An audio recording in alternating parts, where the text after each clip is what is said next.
There is a strange pattern that shows up again and again when researchers study human confidence. The people who know the least about a subject are often the ones who feel the most certain about it. And the people who have spent years mastering something, they are the ones lying awake at night, wondering if they actually know anything at all. Why does real intelligence come with so much doubt? And why does real ignorance come with so much confidence? If questions like this pull you in, subscribe now. This channel unpacks one of these every week.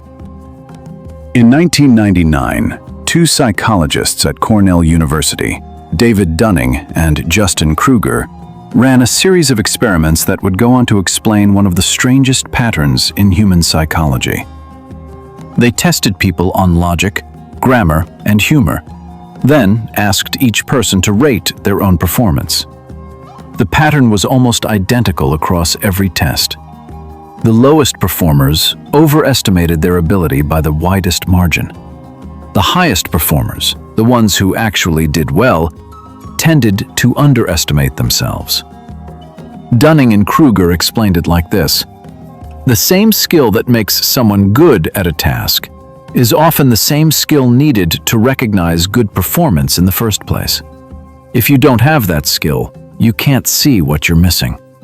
But once someone develops real competence, they also develop a much sharper sense of everything they still don't know.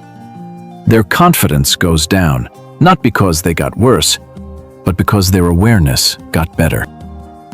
Long before Cornell, long before psychology was even a field, an old Chinese philosopher named Lao Tzu wrote a line that captures this same idea in a single sentence.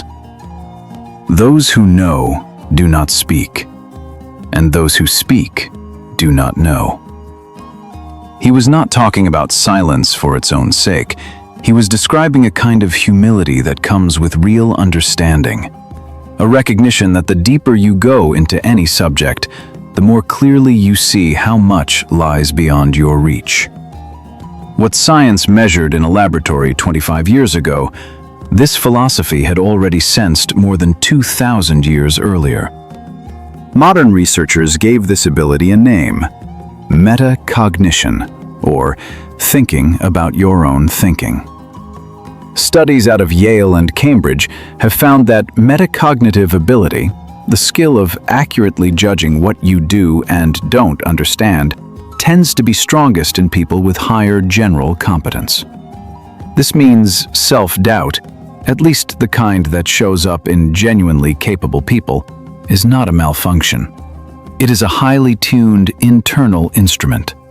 It is the mind checking its own work, constantly comparing what it knows against the much larger territory of what it doesn't. In a strange way, doubt becomes a form of accuracy.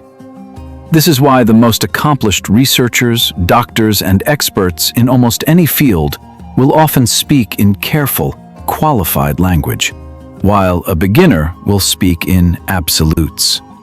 It isn't weakness on display. It's a mind that has mapped the size of its own blind spots. This pattern holds up outside the classroom, too.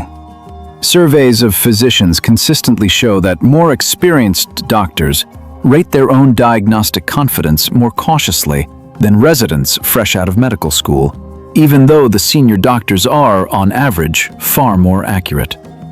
The extra years don't just add knowledge, they add a clearer map of exactly where that knowledge runs out. The same pattern shows up in aviation. Experienced pilots are trained to run through pre-flight checklists every single time, no matter how many thousands of hours they have logged, precisely because their experience has taught them how easily a small oversight can turn into a disaster. It is often newer pilots, still building that awareness, who feel most confident skipping steps. Think of knowledge as a small circle of light on a dark shoreline. The more that circle grows, the more coastline it reveals, stretching into darkness beyond it. A person standing just inside the light sees only the light. A person who has expanded that circle for years can finally see how much shoreline is still out there.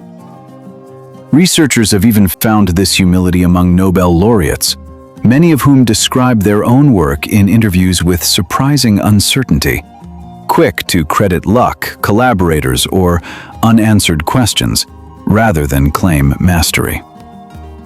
The higher people climb in a field, the more clearly they tend to see the mountains still rising above them.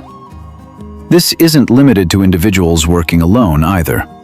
In peer review, some of the most experienced scientists in a field are also the ones most willing to have their work challenged and revised, because they understand better than anyone how contested even well-established ideas can be. This idea did not stay confined to one culture. Sufi teachers described the ego as something that grows loudest exactly where understanding is thinnest, and they treated humility not as weakness, but as a sign of nearness to truth. Buddhist thought carries a similar thread through the idea of the beginner's mind, a state where even a master approaches their own field with the openness of someone who still has everything to learn. Different centuries, different continents, different languages, and yet the same conclusion keeps surfacing. The closer you get to real understanding, the less certain you become. If this idea is landing with you, it's exactly the kind of thing we dig into every week here, where old philosophy and modern research sit side by side to explain why we think, doubt, and act the way we do. If you want more of this, the subscribe button is right there. It means you won't miss the next one. And if a particular line in this video hit home, drop it in the comments. Some of the best follow-up videos on this channel started as a single comment. But this is where it becomes important to draw a careful line, because not all self-doubt is the same. The self-doubt described so far, the kind tied to genuine competence and sharp self-awareness, is healthy. It keeps people curious, careful, and open to being wrong. It is what pushes an expert to keep checking their work instead of assuming they already have every answer. Imposter syndrome is different. It is when someone with real, demonstrated ability cannot internalize their unsuccess, no matter how much evidence stacks up in front of them. Where healthy self-doubt asks, "What am I still missing?" Imposter syndrome asks, "When will everyone realize I don't belong here?" One sharpens a person. The other quietly wears them down. The goal was never to eliminate doubt altogether. It was to learn the difference between the doubt that refines you and the doubt that only exhausts you. So the next time you find yourself questioning whether you really know what you're doing, consider what that feeling might actually mean. It may not be a sign that you have fallen behind. It may be a sign that you have finally gone deep enough to see how much more there is. The most dangerous person in any room is rarely the one who is unsure. It is the one who is certain they have nothing left to learn.